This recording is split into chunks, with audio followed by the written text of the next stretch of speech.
During a press conference, Florida Governor Ron DeSantis decided to randomly take a jab at France. Let's watch.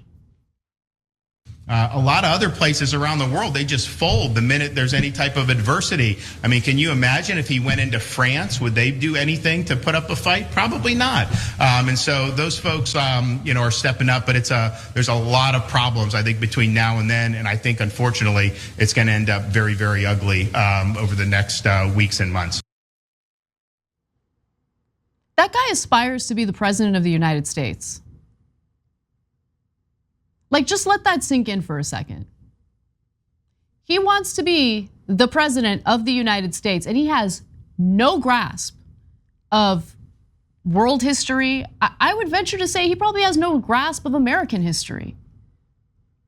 How do you make that argument? Like, where did that come from?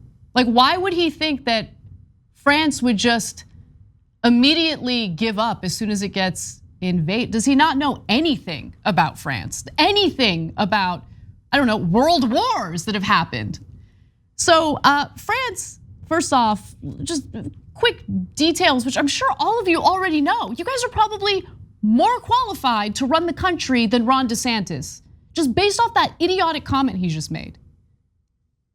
France is a NATO member, meaning if France was ever invaded, NATO would be obligated to come to France's aid, right? That's what NATO is. It is an alliance.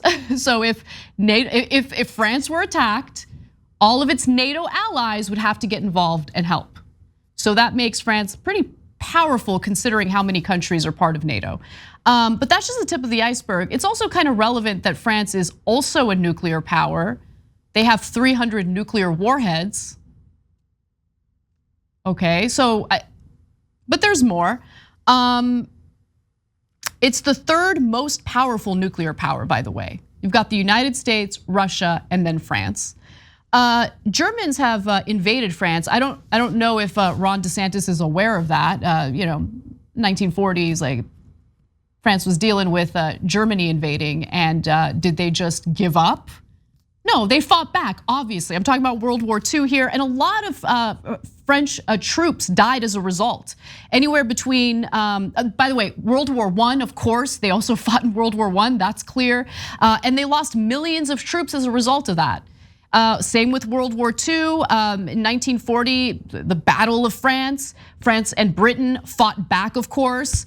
And historians do argue that France is the most successful military power in Europe. It participated in 50 out of the 125 major European wars since 1495, more than any other European state.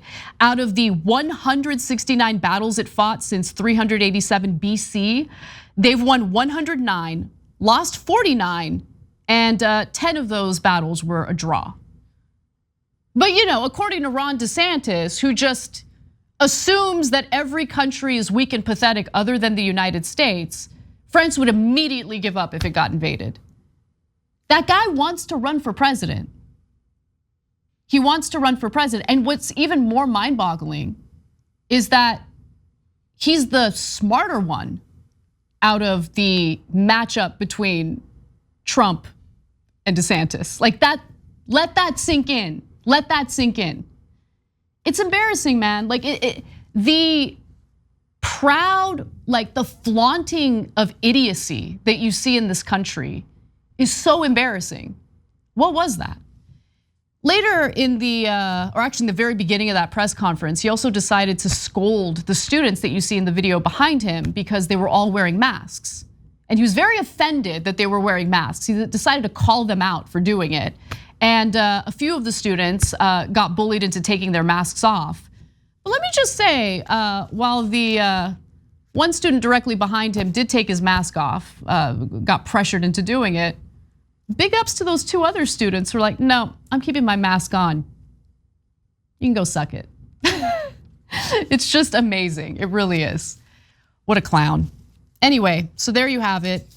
Yet another US lawmaker, another politician, another person in a position of power, just proudly expressing how little he knows about the world around him as he makes plans to potentially run for president in 2024.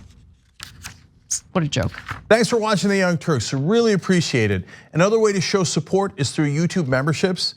You'll get to interact with us more. There's live chat emojis, badges. You've got emojis of me, Anna, John, JR. So those are super fun. But you also get playback of our exclusive member-only shows and specials right after they air. So all of that, all you gotta do is click that join button right underneath the video. Thank you.